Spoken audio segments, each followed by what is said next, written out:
अरे बोलो अम्मा माँ। पहले हम ये देख लें जरा कि हमारे कैसे सिकुड़ा।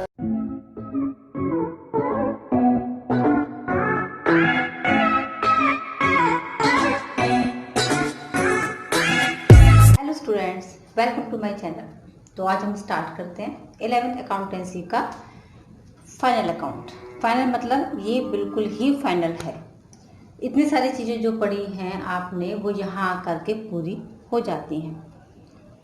ठीक है, चलते हैं फाइनल अकाउंट्स की साइड पे। Final accounts, financial statement of sole proprietorship यानी कि फाइनल अकाउंट्स क्या होते हैं भाई? आपने इतनी सारी चीज़ें अकाउंट्स की स्टार्टिंग से पढ़ी, ठीक है। हमने जनरलिटीज बताई, फिर लेज़र आपने बना लिए, लेज़र के बाद आपने ट्रायल बैलेंस बना लिया। नाउ अब क्या करें? ट्रायल बैलेंस के बाद ट्रायल बैलेंस एक कंपनी, जैसे हमने बताया था ट्रायल बैलेंस क्या होता है, एक आउटसाइड एक स्ट्रक्चर होता है जिससे हमें पता चल जाता है कि कंपनी लॉस में है या प्रॉफिट में है, ये क्या है, ठीक है।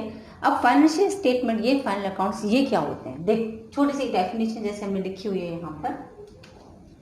Financial statements are end product of accounting process prepared from trial balance. ये एंड प्रोडक्ट है जो लास्ट में निकल करके आता है, किससे? अकाउंटिंग प्रोसेस से, जितनी भी आपके ट्रांजैक्शन हुआ है उससे, है ना। और हम किससे इसे प्रिपेयर करते हैं? इसको हम प्रिपेयर करते हैं ट्रायल बैलेंस से, ठीक है। तो इसका मतलब ये ट्रायल बैलेंस से तैयार किया जाने वाला एक समझ लो एक जो फॉर्मेट है, परफॉर्मा है, इसके लिए हमें ट्रायल बैलेंस की जरूरत पड़ती है। उसके बाद हम इसको तैयार कर लेते हैं। समझ गए फाइनल अकाउंट? अब फाइनल अकाउंट में हम तीन चीज़ों को तैयार करते हैं। एक तो होता है हमारा ट्रेडिंग अकाउंट, दूसरा होता है हमारा प्रॉफिट एंड लॉस अकाउंट, और तीसरी होती है हमारी बैलेंस शीट, ठीक है। अब सुनो, ट्रेडिंग और प्रॉफिट एंड लॉस अकाउंट क्यों तैयार किए जाते हैं? तो ये प्रॉफिट या फिर लॉस को डिटरमाइन करने के लिए एक अकाउंटिंग पीरियड में फर्म को प्रॉफिट हुआ है या फिर लॉस हुआ है, इस बात को पता लगाने के लिए हम ट्रेडिंग अकाउंट और प्रॉफिट एंड लॉस अकाउंट बनाते हैं। समझ गए? बैलेंस शीट पे आते हैं। एसेट्स और लायबिलिटीज कितनी है, कितनी एसेट्स हैं किसी भी कंपनी के पास, कितनी लायबिलिटीज हैं, माने उसकी फाइनेंशियल पोजीशन पता लगाने के लिए कि कंपनी की फाइनेंशियल पोजीशन कैसी है। एसेट्स ज़्यादा है, लायबिलिटीज ज़्यादा है, लोन ज़्यादा हो रहे हैं, क्या हो रहा है, तो वो पता लगाने के लिए क्या बनाते हैं हम? Balance sheet. इन तीनों का combination that is called final account of a company. समझ गए? चलो, अब ये जो प्रॉफिट एंड लॉस हम बनाते हैं ना, इसकी नीड क्या है, क्या जरूरत है, क्यों बना रहे हैं भाई? बहुत जरूरत है। एक तो अभी हमने बताया कि नेट प्रॉफिट या फिर ग्रॉस प्रॉफिट या नेट लॉस या फिर ग्रॉस लॉस पता लगाने के लिए। दूसरा, कंपैरिजन करने के लिए ना, अपने ही फर्म को हम लास्ट ईयर से कंपैरिजन कर सकते हैं कि लास्ट ईयर के कंपैरिजन में इस साल प्रॉफिट ज़्यादा है या फिर लॉस ज़्यादा है, क्या प्रॉब्लम आ रही, कंपैरिजन करने के लिए। एक्सपेंडिचर और लॉसेस को पता लगाने के लिए। रिजर्व्स कितने हैं हमारे पास, यूज़ कहाँ किया है हमने, और रेशियोज कैसे हैं, रेशियोज कितने हो रहे हैं, रेशियोज कितने, जैसे नेट प्रॉफिट ग्रॉस प्रॉफिट का रेशियो कितना हो रहा है, ठीक है, एसेट्स का रेशियो कितना हो रहा है, टर्नओवर रेशियोज कितने हमारे जा रहे हैं, ये सारी चीज़ों को पता लगाने के लिए। सेम बैलेंस शीट आ जाती है। बैलेंस शीट हम क्यों बनाते हैं? क्योंकि हम फाइनेंशियल पोजिशन पता लगाने के लिए, कंपैरिजन करने के लिए इस साल का नेक्स्ट पिछले साल के साथ, और सॉल्वेंसी रेशियो। सॉल्वेंसी रेशियो मतलब क्या होता है? कंपनी की एसेट्स कितनी हैं, वो उसको लोन को रीपे करने के लिए उसमें रेशियो कितना चल रहा है, that is called solvency ratio for company. समझ गए कि इतनी कम से कम एसेट्स होनी चाहिए कि अगर हम कहीं से लोन लेते हैं तो हम उसको रीपे कर सकें बहुत इजीली। ओके, चल आगे चलते हैं। इतनी बात आपको समझ आ गई होगी। अब चलते हैं कि ये जो हम फाइनल अकाउंट्स बनाते हैं इसका यूज़ किस किस के लिए अच्छा है। जैसे यूज़र्स में अगर आ जाते हैं इसको कौन कौन यूज़ करता है, तो एक सबसे पहले हम बात करेंगे इंटरनल यूज़र्स की। इंटरनल यूज़र्स मतलब जो फर्म के अंदर होते हैं, है ना। तो सबसे पहले तो इसके ओनर्स, इसके ओनर को सबसे ज़्यादा ज़रूरत पड़ती है बैलेंस शीट की। अगर आप एज ए स्टूडेंट आपकी फर्म है तो आपके लिए आपकी बैलेंस शीट सबसे ज़्यादा फायदेमंद है, क्योंकि आपको पता चलता है कि भाई कैपिटल मेरी लगी हुई है तो उसका रिजल्ट क्या आ रहा है। ठीक है, दूसरा आ जाता है मैनेजमेंट। आपके मैनेजमेंट की जरूरत होती है ना। तो उसके लिए बैलेंस शीट बहुत ज़्यादा, या फिर फाइनल अकाउंट उसके लिए बहुत ज़्यादा प्रॉफिटेबल होंगे, उसके लिए काम आएंगे, क्योंकि उसको वही तो मैनेजमेंट है, वही तो व्यवस्था करेगा, वही प्लानिंग करेगा, वही ऑर्गेनाइजिंग करेगा, स्टाफिंग करेगा, तो उसको पता होगा ना कि कितनी फाइनेंशियल पोजीशन हमारी कैसी हो रही है। Then employees and trade union, उसके बाद आपके एम्प्लॉयज़ के लिए बहुत फ़ायदेमंद है, क्योंकि आज जो आपके एम्प्लॉयज़ होंगे उन्हें पता होगा कि आपके यहाँ क्या परिस्थितियाँ चल रही हैं। और आपके ट्रेड यूनियन, आपके यहाँ काम करने वाले जितने भी लेबर हैं, उन लोगों ने अपनी यूनियन बना रखी होगी उनके लिए। ठीक है, आगे जाते हैं एक्सटर्नल, ये तो हो गए इंटरनल पार्ट्स। अब जाते हैं हमारे एक्सटर्नल पार्ट। एक्सटर्नल पार्ट सबसे पहले आता है bank and financial institution. Bank and financial institutions को क्यों फायदे होते हैं, क्योंकि बैंक किसी भी फर्म को लोन देती है। नाउ बैलेंस शीट से ये बात रिवील हो जाती है कि फर्म की कंडीशन कैसी है, लोन को रिपे करने लायक भी है या फिर नहीं है। क्रेडिटर्स जो हमको उधार देते हैं, है ना, लेनदार हैं हमारे, उनको आगे वो अगर वो समझ गया कि भाई कंडीशन बहुत ख़राब हो रही है फर्म की, तो है ना, तो वो आगे से हमको किसी भी चीज़ पर उधार नहीं देंगे। समझ गए। और आते हैं गवर्नमेंट या फिर इसकी अथॉरिटीज़ जितनी भी होती हैं, गवर्नमेंट के लिए हमको बैलेंस शीट शो करनी पड़ती है, फाइनल अकाउंट्स तो शो करने पड़ते हैं, टैक्स पेड करेंगे ना इसके लिए। रिसर्चर्स जो लोग रिसर्च करते हैं इस पर, उनके लिए, है ना, क्योंकि वो रिसर्च में ये बताते हैं कि ये जो फर्म है इसकी कंडीशन यहाँ पर जा रही, कितनी ग्रोथ हो रही है और कैसे ग्रोथ की थी, उसने कौन सी ऐसी स्ट्रेटजी अपनाई थी कि कंपनी दिनों दिन और ज़्यादा बढ़ गई। ठीक है, और आ जाते लास्ट हमारी पब्लिक के लिए, क्योंकि पब्लिक की नज़रों में अगर हमारी अपनी गुडविल हमें अच्छी करनी है तो हमारे फाइनल अकाउंट्स वहाँ पर रिवील होते हैं, उससे हमारी गुडविल अच्छी या फिर खराब होती है। समझ गए फाइनल अकाउंट्स को, इसकी थ्योरेटिकल नॉलेज इतनी समझ में आ गई। चलते हैं बात करते हैं एक और बहुत अच्छी, हम बात करेंगे यहाँ पर रिवेन्यू और कैपिटल की। ठीक है, इससे लास्ट वीडियो में भी हमने आपको डिस्क्राइब किया है रिवेन्यू कैपिटल के बारे में, लेकिन एक और बार बहुत डीपली, रिवेन्यू क्या चीज़ है और कैपिटल क्या है। रिवेन्यू एक्सपेंसेस और इनकम कौन सी होती है, और कैपिटल एक्सपेंसेस और इनकम कौन सी होती है। चलते हैं, चलिए अब हम स्टार्ट करते हैं। देखो भाई, हमारा ट्रायल बैलेंस में हमें अकाउंट्स मिलते हैं बहुत तरह तरह के, क्योंकि हम ये बात कर रहे हैं गोइंग कंसर्न की। ठीक है, गोइंग कंसर्न माने ऐसा फर्म है जो लगातार चलता रहेगा, अभी हमें फर्म को बंद नहीं करना है, आगे भी चलेगा, तो हम प्रॉफिट्स और लॉसेस को देखते रहेंगे। अब देखो अकाउंट्स बनेंगे तो हमने अकाउंट्स की हेल्प से हमने बनाया ट्रायल बैलेंस। ट्रायल में हमें बहुत सारे अकाउंट्स मिल जाते हैं, बहुत सारे अकाउंट्स को हम ट्रेडिंग में, प्रॉफिट एंड लॉस में या बैलेंस शीट में शिफ्ट करते हैं। समझ गए। अब जितने भी रिवेन्यू नेचर के अकाउंट्स होंगे, समझ मेरी बात को, रिवेन्यू नेचर के होंगे वो जाएंगे ट्रेडिंग में और प्रॉफिट एंड लॉस में, ट्रेडिंग में या प्रॉफिट एंड लॉस में। लेकिन अगर कैपिटल नेचर का है तो वो सिर्फ बैलेंस शीट में ही शो किया जाएगा। समझ गए।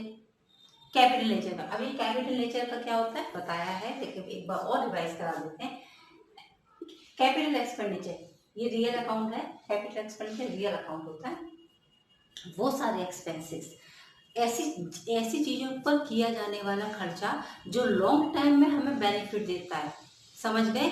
ऐसी चीज़ों पर किए जाने वाले खर्चे जो हमें लॉन्ग टाइम तक बेनिफिट देते रहेंगे, वो हमारे क्या होते हैं, वो हमारे होते हैं capital expenditure. These expenditure give benefit for the period और beyond the accounting period। इस अकाउंटिंग पीरियड में भी और आने वाले कई अकाउंटिंग पीरियड में भी हमको वो प्रॉफिट देते रहेंगे। ये सारे हमारे कहते होते हैं, ये हमारे होते हैं कैपिटल एक्सपेंडिचर्स। मतलब इसमें कौन सा हम इसका मतलब खर्चा कर रहे हैं, जैसे ये हमारी अर्निंग कैपेसिटी को इंक्रीज करते हैं, लेकिन उस टाइम के ऑपरेटिंग एक्सपेंसेस को रिड्यूस कर देते हैं, क्योंकि वहीं से तो पैसे निकालेंगे ना, तो ऑपरेटिंग एक्सपेंसेस हमारे कम हो जाएंगे। लेकिन ये हमारे क्या इंक्रीजिंग, हमारी जो कैपेसिटी होती है काम करने की, अर्निंग कैपेसिटी हमारी बढ़ जाती है। जैसे एक्सपेंडिचर और एक्वायरिंग और bringing into existing an asset, किसी भी एसेट को एक्वायर करने में या फिर उसको एग्जिस्टेंस में लाने पर कोई भी खर्चा। एक्सपेंडिचर इंक्वायर्ड ऑन परचेज और erection of a fixed assets, हमने कोई भी एसेट खरीदी है या फिर उसको हमने इंक्वायर्ड किया है, इरेक्ट किया है, खड़ा किया है। Expenditure for extension of fixed assets, fixed assets को इंक्रीज किया है। Expenditure to purchase tangible assets, to acquire intangible assets या फिर लीगल एक्सपेंसेस, इसी से रिलेटेड, इन्हीं के लिए अगर हमने कोई लीगल एक्सपेंसेस किया तो वो, मतलब आपको इतनी बात समझ में आ गई, ये सारे किससे रिलेटेड है, ये सारे हो गए हमारे एसेट से रिलेटेड। इसका मतलब एसेट्स को खरीदने में और या फिर उसको एक्सपेंशन करने में जो भी खर्चे होते हैं वो सारे हमारे कैसे हो जाते हैं, कैपिटल नेचर के होते हैं, और that are called capital expenditure. The account of this related to the real account.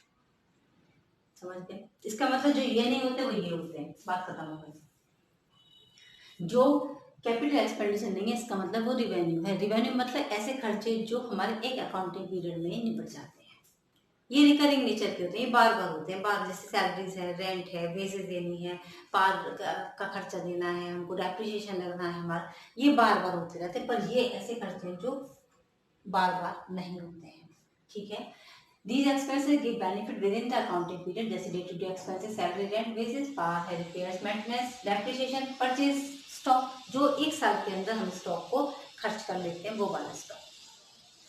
ठीक है। ये रेवेन्यू नेचर, ये नॉमिनल अकाउंट है, नाम मात्र के जो अकाउंट होते हैं नॉमिनल अकाउंट हो जाता है। आ जाते हैं एक और चीज पर, कुछ खर्चे आपके ऐसे आपको दिखेंगे तो सही कि वो रिवेन्यू है, अपीयर रिवेन्यू, बट होंगे कैसे, वो कैपिटल। जैसे white washing charge for the first time, अगर एक बिल्डिंग बनाई है हमने और हम पहली बार उसमें वाइट वॉश करवा रहे हैं तो हमें तो, क्योंकि ये बार बार, लेकिन नहीं, पहली बार अगर करा रहे हैं तो वो कैपिटल नेचर का हो गया। रिपेयर्स और ओवरहॉलिंग, सेकेंड हैंड मशीनरी पर हम रिपेयर करा रहे हैं उसे नई करने के लिए, तो वो तो मशीनरी बिल्कुल नई आ गई ना, कार हमारे पास नई आ गई ना, जैसे कैपिटल नेचर की हो गई। Expenditure legal expenses paid in the connection of the purchase of land, land को परचेज करने में जितने भी लीगल एक्सपेंसेस होंगे कैपिटल नेचर के होंगे, हमने लिखे हमने legal expenses. Wages to workers to installation, एक प्लांट को इंस्टॉल करने में वर्कर्स को जितनी भी वेजेस दी जाती हैं सारी, वो हमारी किस में जाती है, हमारी कैपिटल नेचर की बन जाती हैं।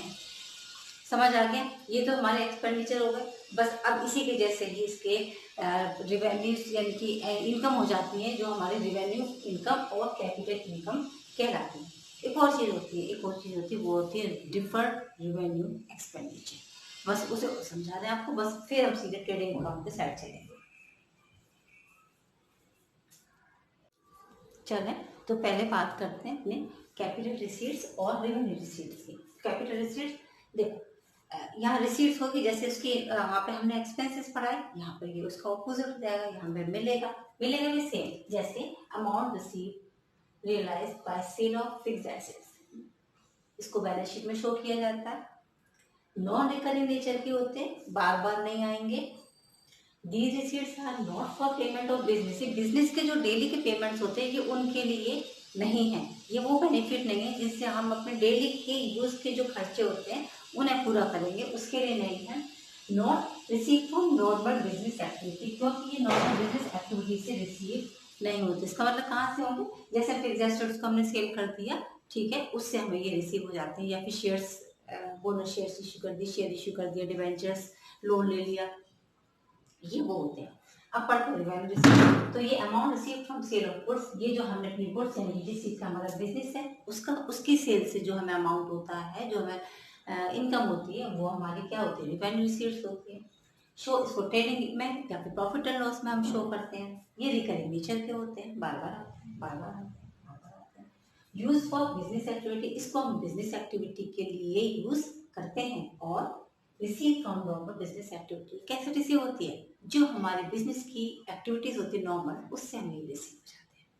क्लियर हो गया आपको, ये दोनों चाहिए। आ जाते हैं डिफर्ड रिवेन्यू एक्सपेंडिचर, बहुत इंपॉर्टेंट है, ये भी रिवेन्यू एक्सपेंडिचर है पर डिफर्ड है। डिफर्ड क्यों है, एक तो ये अमाउंट एक नॉर्मल अमाउंट के कंपैरिजन में थोड़ा बड़ा होता है, एक्सपेंडिचर है लेकिन बड़ा एक्सपेंडिचर है। दूसरी चीज, इसका जैसे इस ईयर में हमने ये खर्चा किया तो हमें जो इसका फायदा होगा ना वो आने वाले सालों में मिलेगा, आने वाले सालों में मिलेगा।